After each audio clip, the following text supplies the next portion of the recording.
Sinem'in mutfağına hoş geldiniz. Bugün sizlerle evde kolayca hazırlayabileceğiniz tulumba tatlısı tarifini paylaşmak istiyorum. Dışı çıtır çıtır, içi yumuşacık, nefis bir lezzet oluyor. Yeni tariflerimden haberdar olabilmek için kanalıma abone olup zili tıklayıp bildirimleri açmayı unutmayınız. Facebook ve Instagram hesaplarımdan da takibi alabilirsiniz. Tarifimiz için öncelikle şerbetimizi hazırlamayla başlıyorum. Şerbeti için 3,5 su bardağı toz şeker, 2,5 su bardağı su ekliyorum. Ocağa aldım. Şeker eriyene kadar karıştırıyorum. Kaynamaya başladıktan sonra ocağın altını kıstım. 20 dakika kaynadı. 20 dakikanın sonunda çeyrek limon suyu sıkıp birkaç dakika daha kaynatıp soğumaya bırakıyorum.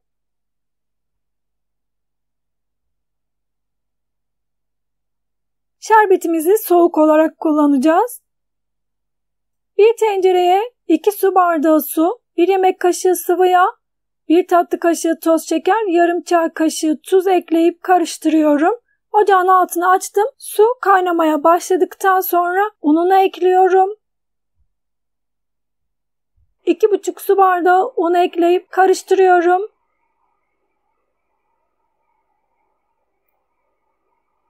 Hamur kıvamını alana kadar karıştırıyorum. Eğer hamurunuz çok kuru olursa 2-3 yemek kaşığı kadar su ekleyebilirsiniz.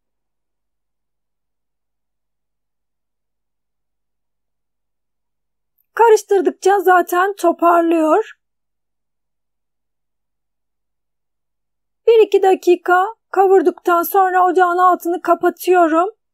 Soğumaya bıraktım. Soğuduktan sonra elimle iyice yoğurup hamuru düzelttim.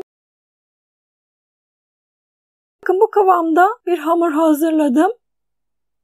Soğuyan hamuru bir kabın içine aldım. Üzerine yumurta ekliyorum. Toplamda 4 tane yumurta kullanacağız. Yumurtaları teker teker ekliyorum. İyice hamura yumurtayı yedirdikten sonra diğerlerini ekleyeceğim. İyice karıştırıyorum. Bu aşamada biraz zor oluyor. Elinizi de kullanabilirsiniz. Elinizle de karıştırabilirsiniz. İkinci yumurtayı ekledim. Tekrar karıştırıyorum.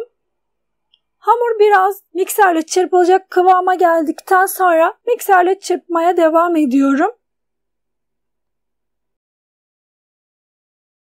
Üçüncü yumurtamı ekledim. Ve tekrar çırpıyorum. İyice yumurtayı yedirdikten sonra diğer yumurtayı ekliyorum. Dördüncü ve son yumurtayı ekledim. İyice çırptım. Hamurun kıvamı bu şekilde olacak. Bu kıvamda bir hamur hazırlıyoruz. Bu şekilde bir duy ucu kullanıyorum. Bakın numarasını gösteriyorum. Numarasını açıklama kısmına da yazacağım. Sıkma torbasına taktım. Ucunu ayarladım. Hamurun yarısını sıkma torbasına dolduruyorum. Yarısını koydum çünkü çok sert bir hamur olduğu için patlayabiliyor.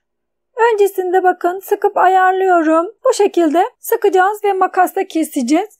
Soğuk yağ içerisine sıkıyorum.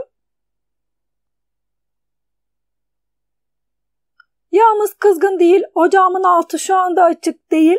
Soğuk yağ içerisine sıkıp makasla kesiyorum. Makasınız yapışırsa makası şöyle yağın içine batırın. Çıkartın, kesin. Hiçbir şekilde yapışma olmayacaktır.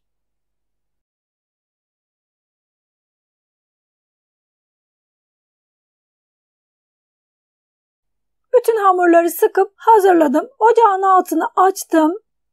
Kızarana kadar hiçbir şekilde ellemiyorum. Hafifçe böyle tencereyi sallayabilirsiniz ama hiçbir şekilde ellemeyin. Bu arada şerbetim de soğudu. Bu kıvamda böyle koyu kıvamlı bir şerbet olacak. Kızarmaya başladı. Tulumba tatlılarım kızarmaya başladı. Ben de kaşıkla hafif hafif çeviriyorum. Beyaz kalan kısımları çevirip kızartıyorum. Böyle bir anda renkleri dönebiliyor. Benim tatlılarım o şekilde oldu. Hemen ocağınızın altını kısın. Ondan sonra tatlılarınızı almaya başlayın. Tatlıları şerbetin içerisine alıyorum. Tatlımız sıcak olacak. Yağdan aldıktan hemen sonra şerbeti atıyorum. Karıştırıyorum. Bir 10-15 saniye şerbette bekletiyorum. Ve daha sonra da servis tabağıma alıyorum.